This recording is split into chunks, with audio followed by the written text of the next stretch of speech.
iPhone 6 versus Moto G6 Speed Test coming up right now. Let's go.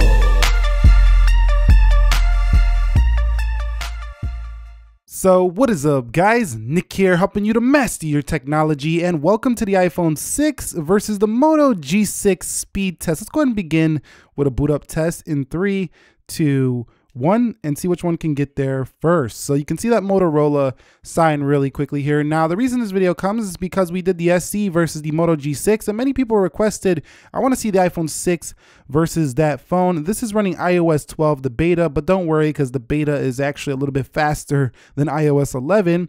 And over here we have Android 8.0 Oreo for the Moto. The little Moto boot animation is coming up, and the Moto is in first. Now, one thing I do want to mention is that these phones are 4 years apart, but if you do buy the Motorola, it's going to be a little bit more than the iPhone 6. The 6 is like $199. This one's like $250 here for the Moto G6. So the Moto wins on the boot up test. So both of these phones do have fingerprints on their lock screen. So let's go ahead and see which one is quicker. 3, 2, 1. And you can see that's the Moto a little bit quicker. Again, 3, 2, 1, and the Moto is a little bit quicker, whereas the iPhone has maybe a little bit of a smoother animation. So it comes down to speed versus that fluid animation. So that's really going to come up to your personal preference, but in terms of performance, the Moto is faster there. Okay, so we have arrived at the application portion of the speed test. Do keep in mind 3 gigs of RAM here on the Moto G6 Snapdragon 450. So it is the budget range CPU, but the iPhone 6 is also in the budget range and the price point. Let's go ahead and begin with the calendar. 3, 2, 1. And you could see that's to the iPhone 6 coming home. Let's go into clock, and you could see that's to the iPhone 6. Let's go into calculator. iPhone 6 there. Let's go into settings, and you could see that one's the Moto. Let's go into Play Store, App Store. And you could see that's the Moto G6 quite significantly over the iPhone 6. Let's go into Instagram.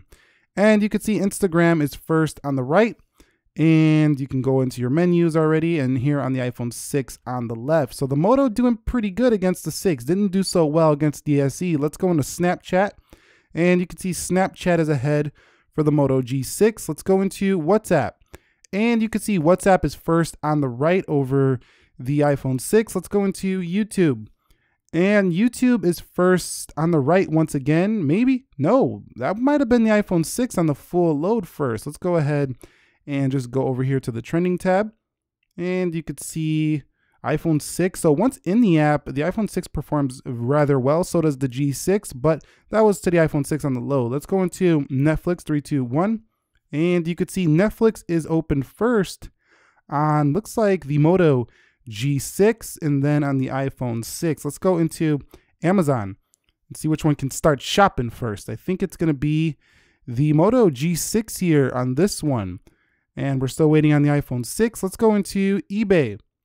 That one didn't. I missed that one on eBay for the iPhone 6. Let's do that again. eBay. 3, 2, 1, and you can see eBay is open first on the right for the Moto G6, and here comes the iPhone 6. Let's go into games now. Maybe the iPhone 6 can come back here. Let's go into Jetpack Joyride, and you could see a little bit of a lag there on the Moto G6 load, but it's okay. It's still loading the game.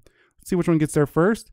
That is, wow, that was pretty close. I think that was about a draw. Let me know your thoughts down below. Let's go into Dead Trigger. See which one could start playing this game first. This is a more graphically intensive load here on this device, or on this game right here. So you can see iPhone 6 is ready to go, and there is the Moto G6. So we have a win here, I think, to the iPhone. Yes, the iPhone 6, 4-year-old phone, loads a more graphically intensive game first over a brand new phone from 2018. And you would think budget phones, yes, it is. This was initially released as a flagship phone, but you would think by now budget phones could easily beat older flagship phones like from 2014, but not the case in that one. Let's go to Subway Surfers and see which one can win here in Subway Surfers. And looks like neither are going too quick, but the Moto G6 has the load first, and here comes the iPhone 6. No, where's the iPhone 6? Okay, it looks like we have a win here to the Moto G6 on this game. So they're flip-flopping here when it comes to which one loads which first. Looks like the casual game went to the G6, then the more graphically intensive game went to the iPhone 6. Let's go into Slither. See which one can load this first. Another little glitchy pause looking thing when you were loading there on the Moto G6. Moto G6 wins this one, but once you're in that app screen, then it's about the same performance here on both. Let's go into the video shop and you can see Moto G6 here ahead of the iPhone 6. Let's go into Geekbench. And you can see Geekbench is first on the iPhone 6. Let's go into Speed Test. And you can see Speed Test is first for the Moto G6, then the iPhone 6 and Chrome. And let's go ahead and open up ESPN 3, 2, 1 and see which one does open first. That is the Moto G6. And there's the iPhone 6 again, fast scroll, smooth scroll on iPhone. iPhone 6 taking a little bit of time to load there. So that's the single round of applications. Overall, I think the Moto G6 is a little bit quicker and snappier than the iPhone 6, but the iPhone 6, not bad for a 4-year-old phone in terms of comparison to the Moto G6. It kind of held its own. I mean, it didn't beat it, but it was pretty close, even though it has an A8 and only 1 gig of RAM. Okay guys, so let's go ahead and just run through them and see if we get any reloads. In Chrome, the iPhone 6 reloads right off the bat, 1 gig of RAM versus 3 gigs. Let's go into Speed Test, and you could see about the same there. Let's go into Geekbench, about the same there. Video Shop, both have that open. Slither, Moto G6 holds that. iPhone 6 has to reload that. Did a little reachability action there. Let's go into Subway Surfers, and they both have to reload Subway Surfers. We don't have to wait on this reload. We just need to see if it's actually reloading. Dead Trigger 2, and you could see the Moto G6 back to the home screen, so that's not really holding it in the background. Here's where you suffer a little bit with, budget phones. You don't get great RAM management. And both have to reload Jetpack Joyride. eBay, and you could see eBay reloads on both. Let's go to Amazon. And iPhone 6 has that open while the Moto G6 has that closed. What about Netflix? And you can see iPhone 6 has that open. Moto G6 had that closed. Let's go into YouTube. You can see iPhone 6 had that open as well. Moto G6 had that closed. Let's go into WhatsApp. And that's a reload for both. Snapchat, iPhone 6 had that. Instagram, iPhone 6 had that. It looked like the Moto G6 reloaded that. What about App Store, Play Store? And that was about the same. What about Settings? And iPhone 6, Calculator. iPhone 6, I think there, Clock. And about the same, Calendar.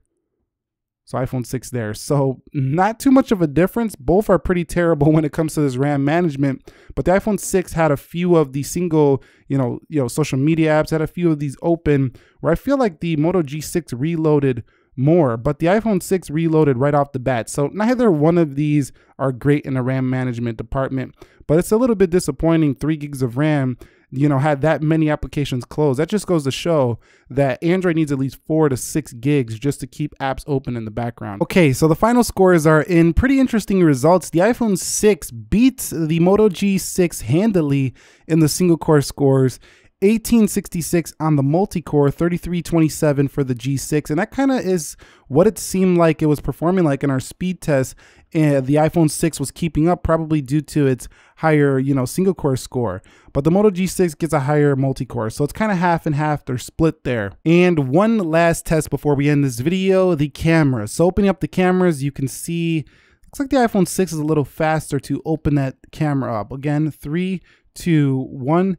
And you can see iPhone 6 is going to take that photo quicker than the Moto G6. Now, if it's a better camera, that's a question for another day. If I get a bunch of comments about that, we'll consider making the camera comparison. But anyway, that's it. The Moto G6 versus the iPhone 6 speed test. I was pretty disappointed with the Moto G6's performance in the SE, and it doesn't beat the iPhone 6 that easily either. I think it does win slightly over the iPhone 6, but not by a lot here at all. And the iPhone 6 held its own for being a 4-year-old phone. It's a pretty close one here between these two. Anyway, which one would you go with? The iPhone 6 or the Moto G6? Comment your thoughts down below. Anyway, if you found this video helpful, enjoyable, entertaining, informing, do me a favor, click that like button for me. And if you're new here, consider subscribing for more. Nick here, helping you to master your technology. Be sure to be well. Thank you very much for watching, and peace.